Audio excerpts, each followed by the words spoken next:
ఇంత మంచిగా chicken curry చేస్తే ఇంకా ప్లేట్లో అన్నం ఎందుకు మిగులుతుంది? ముక్క చూస్తే నోట్లో నీళ్ళు ఊరిపోతున్నాయి. సో హాయ్ అండి.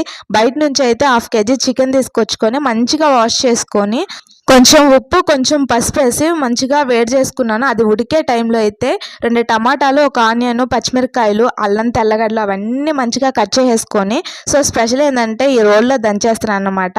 ఇంత చిన్న రోల్లో వాటిని అయితే మంచిగా మెత్తగా దంచేసుకున్నాను. సో పచ్చిమిరపకాయలు ఇంకా అల్లము, ఆనియన్స్ దంచేటప్పుడు అయితే కొంచెం కేర్ఫుల్గా కళ్ళు మూసుకొని దంచండి. సో నేను కూడా అట్లాగే దంచాను అనమాట. మనకు అర్థమవుతుంది కదా ఎట్లా దంచుతున్నాం అనేది.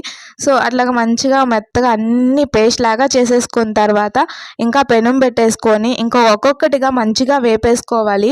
ఇవన్నీ వేపేసుకొని పచ్చివాసన పోయిన తర్వాత మనం ఆల్రెడీ ఉడకబెట్టుకున్న చికెన్ అయితే అందులో వేసేసుకోవాలి. దాంట్లో కొంచెం వాటర్ ఉంటుంది కదా, దాంతోపాటు వేసుకోవాలన్నమాట. సో తర్వాత అయితే కారము, ధనియాల పొడి, గరం మసాలా, చికెన్ మసాలా అవన్నీ కలుపుకొని బాగా ఉడికాక కొంచెం కొత్తిమీర వేసుకొని కలుపుకొని తింటే అదిరిపోద్ది.